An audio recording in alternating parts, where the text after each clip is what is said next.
Sir आपने अभी साहब से पूछा कि बाला साहब जिंदा होते तो ऐसा होते। मैं आपको कहना चाहता हूँ, मैं शिवाजी महाराज के पूर्वजों की धरती, राणा प्रताप की धरती राजस्थान से हूँ।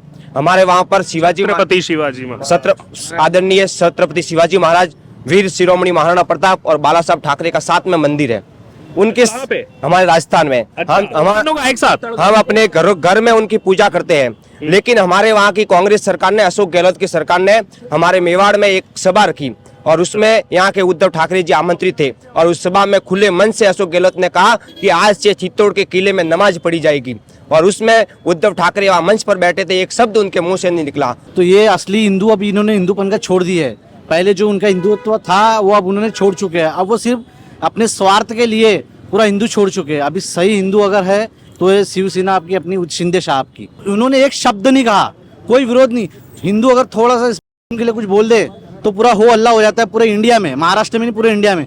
लेकिन अगर ये लोग अगर हमको सनातन को कुछ बोले तो पूरा विपक्ष चुप बैठता है। सर आपने अभी साहब से पूछा कि बाला साहब जिंदा होते तो ऐसा होते। मैं आपको कहना चाहता हूँ, मैं शिवाजी महाराज के पूर्वजों की धरती, राणा प्रताप की धरती राजस्थान से हूँ।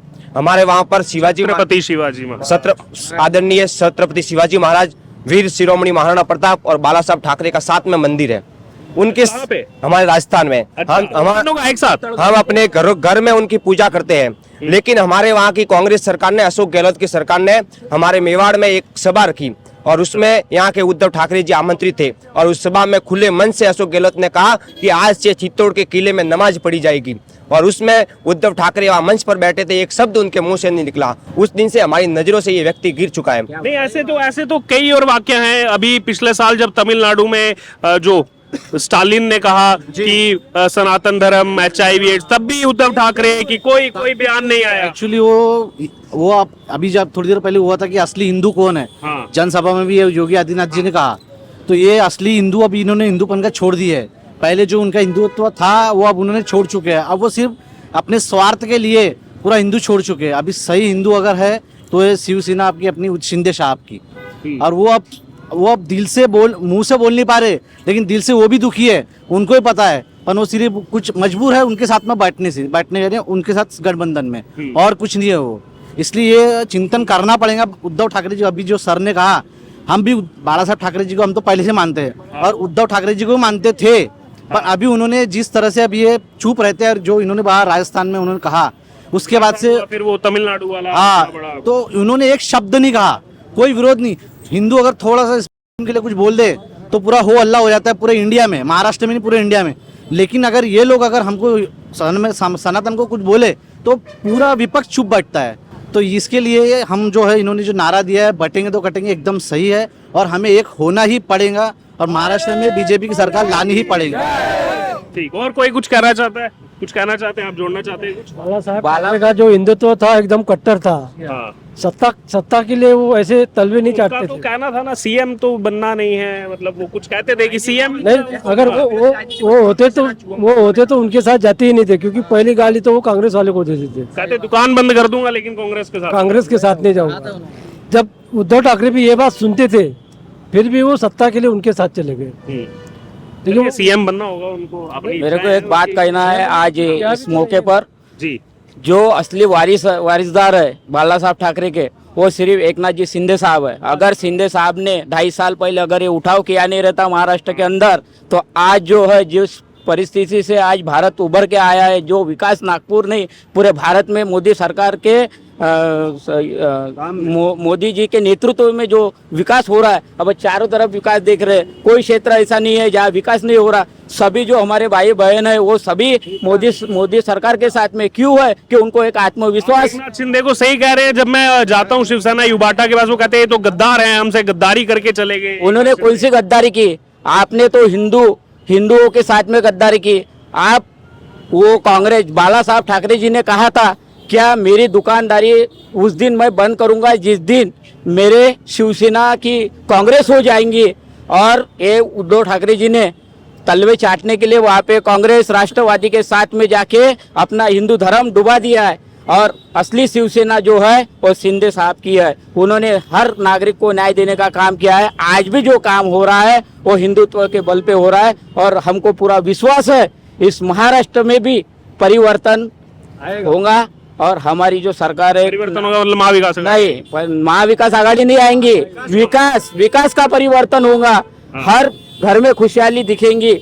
हमारे महाराष्ट्र के अंदर ऐसे दो नेता है, हमारे महाराष्ट्र के अंदर ऐसे दो नेता है जिनका नाम हम गौरव के साथ लेते हैं। हमारे नितिन जी गडकरी, माननीय नितिन जी गडकरी और देवेंद्र जी फडणवीस, इन्होंने अपनी पूरी ताकत इस देश के लिए झोंक दी है। वो रात दिन 18 घंटे देश की सेवा के लिए अपने खुद को समर्पित कर दिया है। ऐसे लोगों के साथ में हम नहीं रहेंगे तो किसके साथ में रहेंगे? हम उन्हीं के साथ में रहेंगे, उन्हीं के कार्यकर्ता है।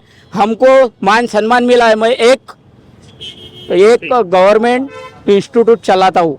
अच्छा, मेरे माध्यम से मैंने 3 तालुका में इतना बड़ा काम किया है, उसका मेरे को सौभाग्य मिला है, मेरे को लोगों का आशीर्वाद मिला है। मैंने मोदी सरकार की जितनी भी योजना है वो घरों घरों तक पहुंचा है। चाहे वो घरकुल हो, चाहे वो विश्वकर्मा योजना हो, वो चाहे एमएसएमई हो, जो सीएनजीपी हो, पीएमजीपी हो, कोई भी गवर्नमेंट योजना जो है छोटे से बड़े व्यापारी तक कर्ज मिलता है, उसमें मेरे को भी मोदी सरकार ने, मैं साधारण परिवार से हूँ, मेरे पास में कुछ नहीं थे, माँ बाप खेती करते थे, मैं एक सर्वसाधारण इंसान था। मैं पढ़े लिखे होने के बाद में भी नौकरी नहीं मिलती थी, लेकिन मेरे को मोदी सरकार के अंदर में ऐसी एक योजना मिली। वो एक छोटे से योजना ने मेरे को 40 लड़के काम करते हैं। इतने से 30 साल के उम्र में वैभव गोटे, किसी को भी 3 तालुका में पूछेंगे, उमरेट कोई योजना का नाम तो बता दीजिए, कौन सी योजना से लाभ मिला? मेरे को मोदी सरकार की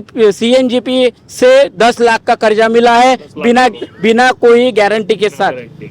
कोई मेरे को गारंटर नहीं लगा और मेरे को मेरा काम देख के बैंक ने एक झटके में 10 लाख का लोन पास कर दिया। और आज मेरा 3 तालुका लौटा भी रहे हैं ना? और मेरे को 3 और ईमानदारी के साथ में दे रहा हूँ। 40 लड़कों को पेमेंट बांटता हूँ और 3 तालुका में मेरा काम चलता है। घरों घरों तक मैंने मोदी सरकार के अंदर आपके चैनल के माध्यम से मैं उद्धव ठाकरे जी को बताना चाहता हूँ, प्लीज ये टेलीकास्ट कीजिएगा। अभी आप थोड़ी देर पहले उनसे प्रश्न पूछे थे कि वो शिंदे साहब की जो पार्टी उनको गद्दार कह रहे हैं। पहले गद्दारी उन्होंने की, पहले वो कांग्रेस में गए, उद्धव ठाकरे जी कांग्रेस में गए, तो गद्दार कौन है? तो ये प्लीज टेलीकास्ट कीजिए, उनको बताइए कि आप वो चिंतन कीजिए कि हिंदुओं के बारे में जो उनकी जो सोच चुप हो रहे हैं तो वो कुछ बोले। बस यही मैं कहना चाहता हूँ।